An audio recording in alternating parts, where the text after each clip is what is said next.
비트코인의 전략적 비축 논의에도 불구하고 알뜰코인 시장은 여전히 약세를 보이고 있습니다. 지금의 하락이 단순한 조정에 불과할까요? 아니면 기회의 순간일까요?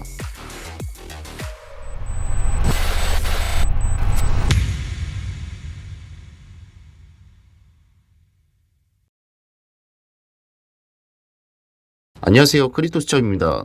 최근 비트코인 시장은 트럼프의 암호화폐 전략 비축 소식이 상승하고 관세 리스크에 하락하는 흐름을 반복하고 있습니다. 특히 이러한 급등과 급락이 단 하루 만에 발생하며 변동성이 극심한 모습을 보이고 있다는 건데요. 최근 핵심 이슈들이 많아 영상만으로 실시간 소식을 전달하기 어려운 상황이라 보다 빠르고 정확한 정보를 공유하기 위해 크립토 수첩 정보방을 오픈했습니다. 정보방에서는 실시간 시장 소식과 저만의 차트 관점을 공유하며 보다 빠르게 시장 흐름을 파악하실 수 있도록 도와드릴 예정입니다. 정보방 링크는 채널 메인 페이지 및 영상 더보기란에 안내되어 있으니 입장하셔서 유익한 정보 받아가실 바랍니다. 오늘 내용에서는 최근 비트코인 하락으로 투자자들의 심리가 위축된 상황인 가운데 알뜰코인들의 흐름은 어떻게 전개되고 있는지 살펴보겠습니다. 다음 영상에서는 비트코인의 향후 방향성과 장기적인 전망에 대해 다뤄보고 온체인 데이터를 분석해 주요 세력들이 현재 어떤 포지션을 취하고 있는지 심층적으로 살펴보겠습니다. 바로 가보시죠.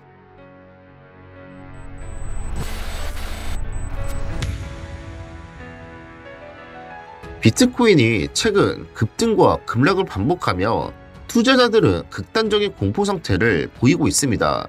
이는 시장에 대한 높은 비관과 두려움을 의미하는데요.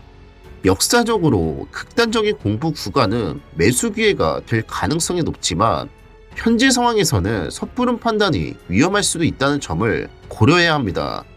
알뜰코인 RSI 히트맵만 보더라도 대부분 알뜰코인들이 매도 구간에 많이 접근하는 모습을 볼 수 있고 알뜰코인 인덱스 지표 또한 저점에 이르고 있죠. 이제 여러분이 고민해야 할 시점이라고 생각을 하고 있는데요.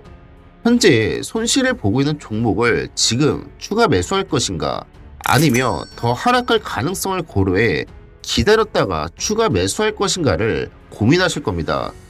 저로서도 지금이 기회일 수도 있다고 생각을 하고 있지만 조금 조심을 해두고 있는데요.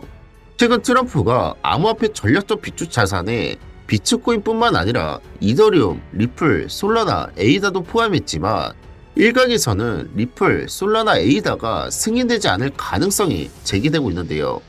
그 이유는 이들 알뜰코인들을 포함할 경우 비트코인의 전략적 비축 개념이 약화되며 이는 미국이 비트코인 비축 법안을 승인할 가능성을 낮출 수 있기 때문입니다. 코인베이스 CEO도 미국의 전략적 비축 자산은 알뜰코인이 아니라 비트코인만 포함하는 것이 바람직하다고 말하고 있습니다. 비트코인 회의론자로 유명한 피터 시프 역시 비트코인 비축은 이해할 수 있지만 리플이나 다른 알뜰코인들을 포함할 필요성은 전혀 납득할 수 없다고 주장하고 있고요. 마지막으로 비트와이즈 CEO도 트럼프의 발언과 관련해 미국의 비축 자산에는 비트코인만 포함하는 것이 가장 합리적이라고 언급하고 있죠. 저 또한 비트코인만 비축하는 게 맞다고 생각을 하고 있는데요. 다른 알뜰코인들도 함께 비축하게 된다면 비트코인의 전략적 비축 자산으로서의 희소성과 신뢰도가 약화될 수 있기 때문입니다. 비트코인은 이미 시장에서 디지털 금으로 자리 잡았고 가장 안정적인 네트워크를 갖추고 있기 때문에 비축 자산으로서의 역할을 수행하기에 적합하죠. 반면 리플, 솔라나, 에이다 같은 알뜰코인은 중앙화 이슈, 네트워크 보안, 장기적인 생존 가능성 등 다양한 변수들이 존재합니다. 이러한 요소들 때문에 알뜰코인을 비축 자산으로 인정하게 되면 시장의 신뢰를 떨어뜨릴 수 있고 비트코인과의 차별성이 모호해질 수도 있습니다.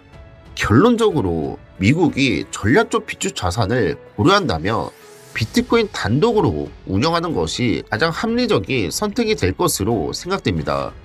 그렇다고 해서 알뜰코인이 상승하지 못한다는 의미는 아닙니다. 다만 비트코인에 비해 시간이 더 걸릴 수도 있다는 점을 염두에 두어야 되는데요. 예를 들어 금과 은의 관계를 보며 비슷한 흐름을 찾을 수 있죠. 금은 글로벌 기초 자산으로서 안정적인 가치 저장 수단 역할을 하지만 은은 산업적 활용도가 높음에도 불구하고 금보다 변동성이 크고 상승하는데 시간이 걸리는 특징이 있는데요. 암호화폐 시장에서도 비트코인이 디지털 금이라면 알뜰코인들은 기술적 발전과 유용성에 따라 평가받는 산업자산이라고 볼 수 있습니다. 따라서 알뜰코인의 상승 가능성은 충분하지만 시장이 먼저 비트코인을 중심으로 안정화된 후에 본격적인 상승 흐름이 나올 가능성이 높아지게 되는 거죠. 특히 돈 냄새를 짙게 맡는 기관 투자자와 정부 차원의 자산 비축은 안정성과 신뢰도를 최우선으로 고려하기 때문에 초기에 비트코인 중심으로 진행될 가능성이 높게 되고 알뜰코인은 이후 점진적으로 수요가 증가할 것으로 예상이 되는데요. 결국 비트코인만 비축을 한다고 해서 비트코인만 상승하는 게 아닌 알뜰코인들에게도 수요가 분배된다고 생각을 해주시면 됩니다. 이제 어느 정도 이해가 되셨을까요?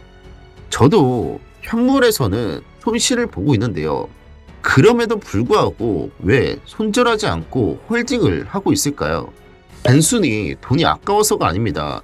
가장 큰 이유는 비트코인이 미국의 전략적 비축 자산으로 공식적으로 인정받게 된다면 결국 알뜰코인들도 2021년처럼 다시 불장을 맞이할 가능성이 크기 때문이죠.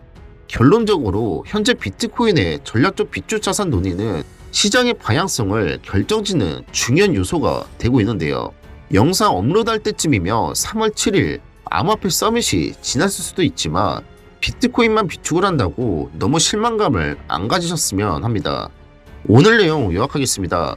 비트코인이 미국의 전략적 비축 자산으로 인정되면 알뜰코인은 필연적으로 상승하며 현재 시장의 공포는 절호의 매수 기회가 될 것이라고 말씀을 드렸습니다. 과거를 돌아보며 불확실성이 클 때마다 기회도 함께 찾아왔었는데요. 지금의 변동성도 결국 더 강한 시장을 만드는 과정일지도 모릅니다.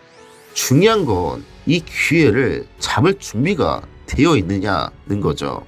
다음 영상에서는 비트코인의 향후 방향성과 온체인 데이터를 통해 세력들이 실제로 어떤 움직임을 보이고 있는지 심층 분석해 보겠습니다.